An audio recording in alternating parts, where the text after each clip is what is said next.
अस्सलामु अलैकुम वरहमतुल्लाहि वबरकातुह। ये पिछले सबक में मैंने 3 सीग़े पहचानने के लिए दिया था। मैंने फ़अम्मा मन सक़ुलत मवाज़ीनुहु, जो मैंने आयतें लिखी थी, वो मैंने वीडियो बनाई भी थी लेकिन वो मुझसे डिलीट हो गई, दोबारा बना रहा हूँ। इसलिए इसको देख लीजिए वर्ब कौन कौन से हैं। मैंने इसको पहचानने के लिए देखी, किसी का आंसर उसमें आया नहीं। फ़अम्मा मन सक़ुलत, सक़ुलत ये कौन सा सीगा है, इसको देखना है। पास्ट टेंस, माजी, माजी पास्ट टेंस, और यानी पास्ट टेंस। और दूसरी चीज़ इसमें ये सेकंड पर्सन, थर्ड पर्सन है। थर्ड पर्सन यानी गायब का सीगा है। थर्ड पर्सन है।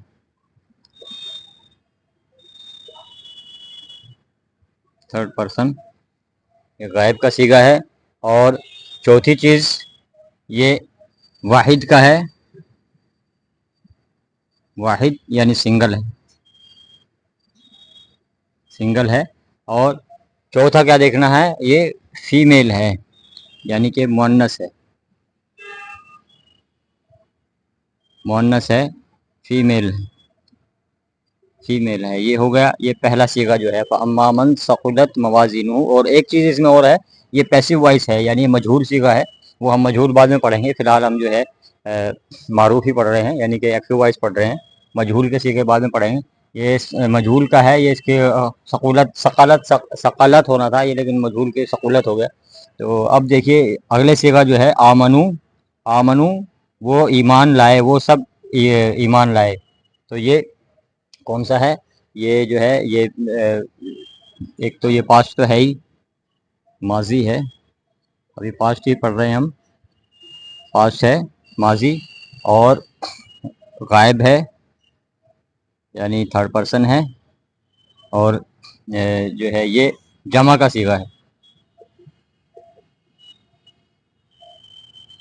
थर्ड पर्सन, और जमा है, जमा यानी प्लूरल है, प्लूरल है। और ये मुज़क्कर है, मुज़क्कर यानी मेल। और सेम यही चीज़ जो है अमीलू पर भी अमीलू पर भी लगेगी। इसमें अलिफ आना था, आगे गलती रहेगी। इसमें भी यही होगा, ये भी यही चीज़ है। माजी का है, थर्ड पर्सन का है, और जमा का सीगा है, और मुज़क्कर है। ये दोनों तो एक ही पैटर्न के हैं। और ये थोड़ा अलग पैटर्न है, इसके बारे में मैंने बता दिया। ये मुअन्नस के लिए है। आगे हम जो है अगला सीगा हम इंशाअल्लाह पढ़ते हैं। और अगले जो है वो हमारे अब तक जो है हमारे 9 सीगे हो गए हैं, और ये हमारे अब आने हैं सेकंड पर्सन फीमेल के। जितने पैटर्न हमने पढ़े हैं वो एक तो जो है third person male, third person female, और सेकंड पर्सन मेल के पढ़े हैं। अब आ गया हमारा सेकंड पर्सन फीमेल। अब इसको हमने सेकंड पर्सन फीमेल बनाना है। इसको देखना है ये कैसे बनेगा। ज़हाबा का सेकंड पर्सन फीमेल में इसको कैसे इस्तेमाल किया जाएगा। इसमें जो है लग जाएगा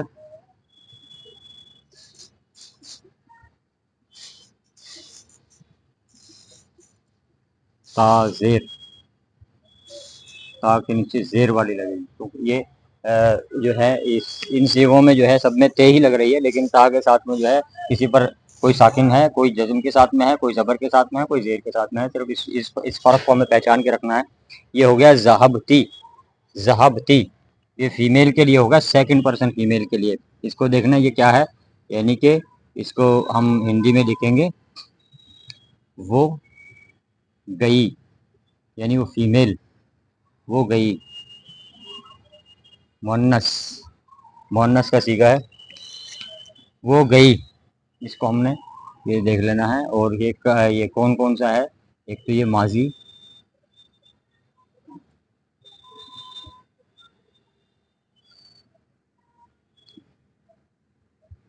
माजी का सीगा है यानी पास्ट टेंस।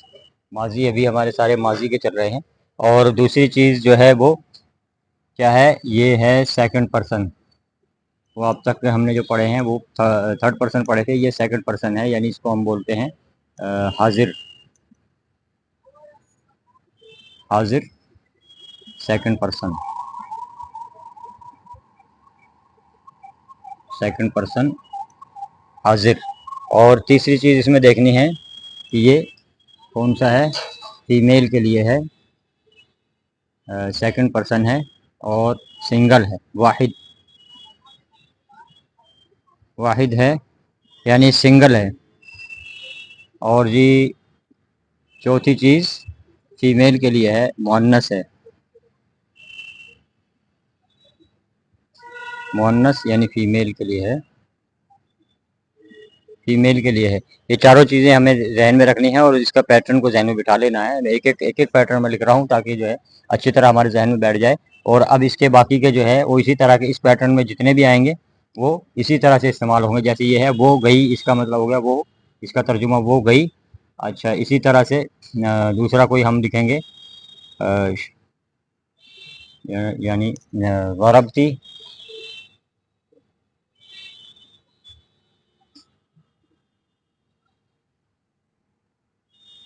ضربتی یعنی اس ایک فیمیل نے مارا، اس نے مارا کسی، یعنی فیمیل کے لیے استعمال ہوگا ضربتی۔ اسی طرح کوئی اور بھی لیں گے، عبادہ، عبادہ کو کس طرح لیں گے، عبدتی، اس نے عبادت کی، اس ایک فیمیل نے عبادت کی، فیمیل کے لیے استعمال ہوگا عبدتی، اس ایک فیمیل نے عبادت کی۔ اور اسی طرح لبستی،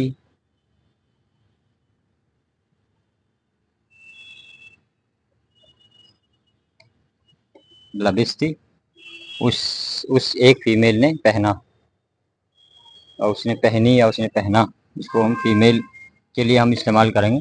تو ان کو ہم ذہن میں بٹھا لینا ہے انشاءاللہ۔ اب جو ہے ہمارے آگے 4 صیغے رہ جائیں گے صرف، تین فیمیل سیکنڈ پرسن کے اور 2 جو ہے متکلم یعنی کہ جس کو ہم کہتے ہیں فرسٹ پرسن، آئی وی وغیرہ، فرسٹ پرسن کے لیے جو استعمال ہوں گے وہ ہم نے صیغے پڑھنے ہیں۔